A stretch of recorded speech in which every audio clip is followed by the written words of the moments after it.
Bem-vindos aqui mais uma vez no Teologia em Tela, hoje para falar sobre um tema muito importante, né? Sobre a questão da inspiração verbal e o erro crasso, erro grosseiro, erro absurdo que existe na inspiração verbal e que muitas vezes as pessoas não prestam atenção ou não percebem. E a gente vai falar sobre esse erro aqui hoje.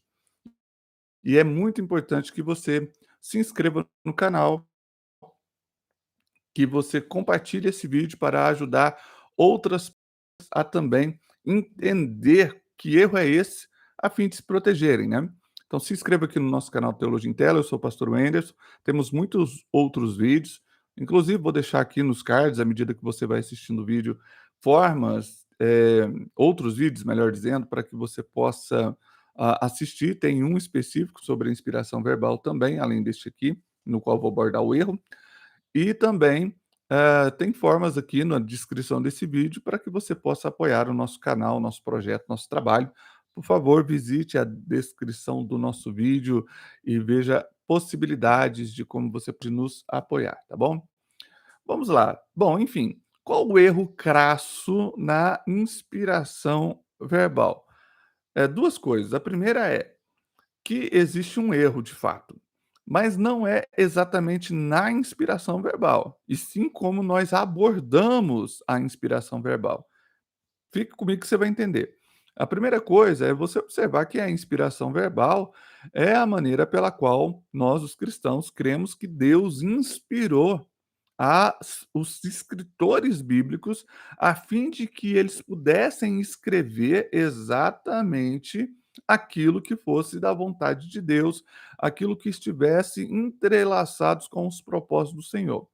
Então, nós temos na inspiração verbal Deus agindo no ser humano, Deus agindo nas pessoas santas, as pessoas que foram escolhidas por Deus, as pessoas separadas por Deus com esse propósito, a fim de que elas escrevessem, relatassem, deixassem um testemunho escrito, um testamento de fato escrito dos seus planos, das suas vontades, dos seus feitos, por meio do povo de Israel, por meio das pessoas a quem ele escolheu. Não só o povo de Israel, mas muitas outras pessoas também que foram sendo agregadas ao longo das histórias bíblicas. Aí a maneira como o cristão se expressa sobre o Novo Testamento, sobre o Antigo Testamento, a fim de dar a ele um peso canônico, no sentido de que é divino, no sentido de que vem de Deus, no sentido de que é algo que transcende, né, os interesses humanos, que é, na verdade, metafísico, vai além das nossas possibilidades humanas, é dizer que houve uma inspiração verbal.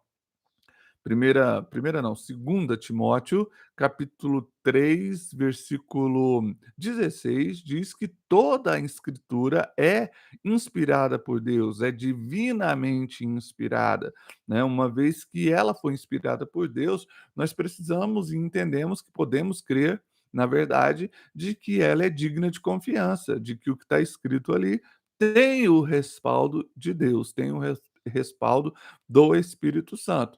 Então, nós temos a segurança de que quando Moisés escreve as leis lá no livro de Êxodo, no livro de Levítico, Deuteronômio, né, o Pentateuco, enfim, nós temos a segurança de que o Espírito Santo estava atuando por trás, né, do profeta Moisés, do legislador Moisés, do grande líder Moisés. Deus levantou Moisés como instrumento e o inspirou a escrever.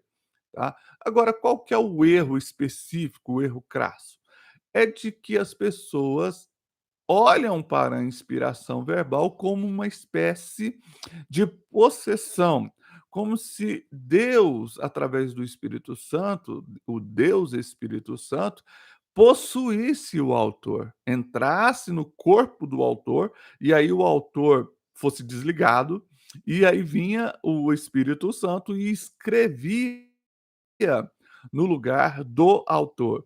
E esse conceito, essa ideia, esse pensamento, ainda que seja um pensamento não verbalizado, ainda que seja uma ideia não verbalizada de maneira clara, fica muito exposto à medida que a pessoa critica a inspiração verbal no sentido de que, mas se foi Deus que inspirou, como que pode haver um erro aqui ou outro erro ali?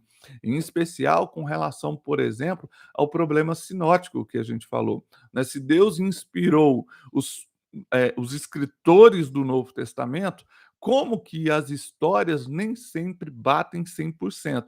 Inclusive, em outro vídeo, eu também falo sobre essa questão do problema sinótico e por que que ele existe, tá? Depois você pode dar uma conferida no vídeo, vai ter cards aí na descrição, na tela final também, para que você possa acompanhar os nossos outros vídeos.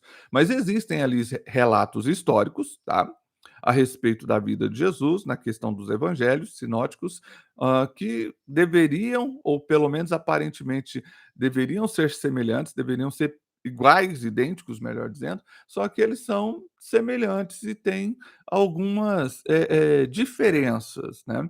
Tem alguns erros ali, aparentes erros, que parecem serem erros que aparecem nessa narração das histórias. Bom, os discípulos testemunharam os mesmos eventos e também foram inspirados pelo mesmo Espírito. O porquê dessas discrepâncias, destas diferenças, né? Eu explico nesse outro vídeo que eu acabei de mencionar. Aqui também há uma certa explicação, que é o fato de você perceber que o Espírito Santo, em primeiro lugar, não possui. Inspiração é diferente de possuir uma pessoa. Possuir uma pessoa é sim tomar o lugar dessa pessoa. Se um espírito possui o corpo de uma pessoa, o dono do corpo, a pessoa que é dona desse corpo de fato, não está controlando as ações do corpo e, portanto, ela foi possuída e ela vai fazer de acordo com que o possuidor, o espírito maligno em geral, né, que possui essa pessoa, faça por ela as coisas no lugar dela. O Espírito Santo não é assim. Inspiração não é tomar o lugar. Inspiração não é fazer no lugar do outro. Inspiração é você dar a motivação certa, o norte correto, a direção certa, a imagem certa, a revelação certa, dá à pessoa a habilidade de falar de coisas superiores àquela que ela tem vivido até então, né, ela recebe uma capacitação.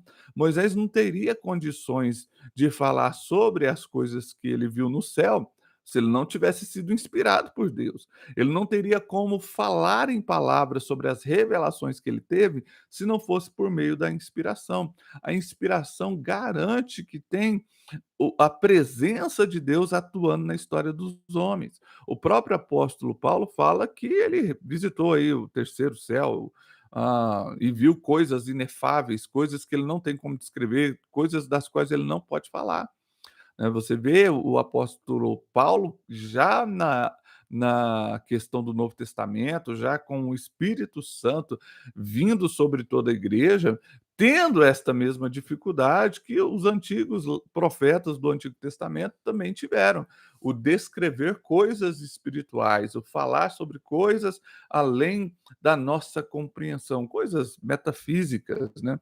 Então, quando nós olhamos para a Escritura Sagrada, nós podemos ter a convicção e a certeza de que ela foi inspirada. Se ela foi inspirada por Deus, nós temos a segurança de que a essência daquela palavra, a essência daquele texto, o propósito final daquilo que foi escrito tem o respaldo de Deus. Mas cabe interpretações, porque o autor físico é humano. Tá? O autor último é o Espírito Santo? Sim, mas ele agiu através de inspiração.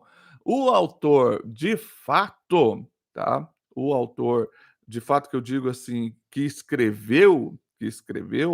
colocou a mão na massa, foi um ser humano que teve a sua personalidade preservada, que teve os seus pensamentos e os seus pontos de vistas preservados, eles não foram possuídos por um autor diferente. Ele tem as suas características ainda humanas preservadas, intactas, e ele escreve de acordo com aquilo que ele sabe.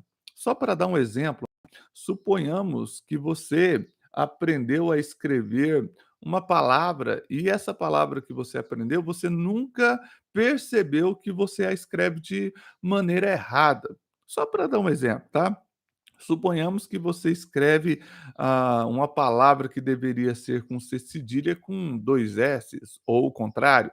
Então você acostumou-se a escrever aquela palavra errada, nunca percebeu que estava errado, nunca ninguém teve a oportunidade de corrigir a sua palavra, porque você a escreveu poucas vezes e nessa oportunidade não teve uma correção direta. E aí você é inspirado pelo Espírito Santo para escrever um texto. Quando você escrever essa palavra, você não vai escrevê-la corretamente porque o Espírito Santo te inspirou. Você vai escrevê-la da maneira errada. Porque é assim que você aprendeu a escrever aquela palavra. Porque o Espírito Santo não te possuiu, ele preservou as suas características. Isso aqui é só um exemplo. Pode ser um exemplo limitado, aliás, todos os exemplos que a gente usa para tentar explicar coisas sobrenaturais, coisas de Deus, coisas divinas, sempre serão limitadas, não se engane. Né? Ninguém tem a fórmula matemática correta, precisa para explicar Deus, não se explica Deus. Isso não é o propósito da teologia, inclusive. O propósito da teologia é nos ajudar a ter um entendimento, uma ferramenta, uma maneira pela qual eu consiga interpretar as escrituras sagradas da maneira mais honesta e precisa possível, mas sempre seremos limitados. E é por isso que existem, melhor dizendo, tantas divergências teológicas com relação a muitas interpretações bíblicas. Divergências essa que nem sempre ferem dogmas, nem sempre ferem princípios universais que não podem ser feridos, porque se eles forem feridos, aí teremos as seitas, né? As heresias, as famosas heresias que geram seitas, ok? Então, assim, para a gente estabelecer um ponto final aqui para a resposta dessa indagação, né? O Espírito Santo possui as pessoas? Não.